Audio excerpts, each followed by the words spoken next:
century BC, about 2,500 years ago, Athens loved democracy. In fact, they loved it so much they created it.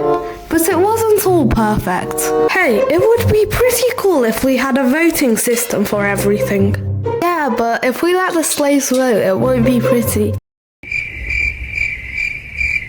Only men can vote, only men can vote. On top of that, women were often treated as liabilities and their fathers even had to pay a man to marry her. But anyway, these people called the Persians who ruled a fat chunk of land in Asia didn't like democracy, so they wanted to come over and burn up some stuff. Hey, we don't want that, said the Athenians, and war it was. Athens was scared, so they sent out heralds all over ancient Greece for help, but all they got was 1,000 men, leaving them with approximately 10,000 men to fight an army of 25,000. Because Athens had the home ground advantage, they chose this site. This was because they could have the high ground, and also there was a lot of bog to the west. Why was this good? Well, there's something you gotta know about the Persians. A typical Persian warrior wore little to no armor and were often lightly armed. This meant they were fast and agile, and their superiority in numbers meant they could outmaneuver their enemy and surround them. However, this meant they needed lots of open space to move around, so if they were packed tighter, then their strategies would be less effective. It's no wonder the Athenians, with their big brains, chose such a narrow battlefield. The Athenians decided to set up camp on this hill, waiting for the Persians. When the Persians arrived, it was an old-fashioned standoff, but Miltiades, the Athenian general, knew that his troops were becoming more and more demoralized as they waited. They had no choice but to attack.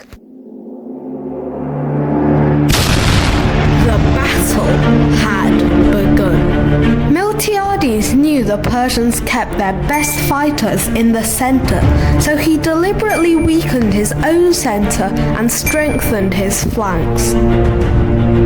He then ordered his own men to charge forward, even though they were each carrying 30 kilograms of weapons and armor. This was because the Persians had archers, which would shoot volleys of arrows straight into the air, so they would rain down on their enemies. If the Athenians ran forward, then the arrows would fall harmlessly behind them. This is where Miltiades' genius showed. The weight of the Persians hammered into the center, pushing them back and creating a bulge. However, their flanks were weak, and the Athenian flanks plowed through them. The Persians were surrounded, and that was the end of them.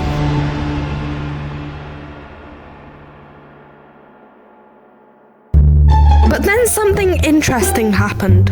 The remaining Persians realized Athens was virtually undefended, so they set sail.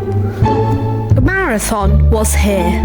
Athens was all the way over there, 26 miles to the southwest. The Athenians ran all the way, and when the Persians arrived, they thought they were a completely new army, so they gave up and went home. This is why it's called the Battle of Marathon, and not the Battle of Poopsicles. The Athenians then came back to the battlefield to count the casualties, but then the Spartans, a city that they wrote to for help, arrived as well. And because the Spartans, who were great warlords, didn't want the Athenians bragging about how they won, they counted the bodies to the exact number. The Athenians lost 203 men. The Persians lost 6,400, with more dying in the perilous swamps.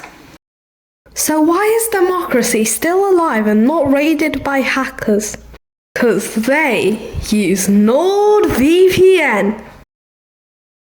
Oh wait, I'm not sponsored. NordVPN, if you're watching this, sponsor me.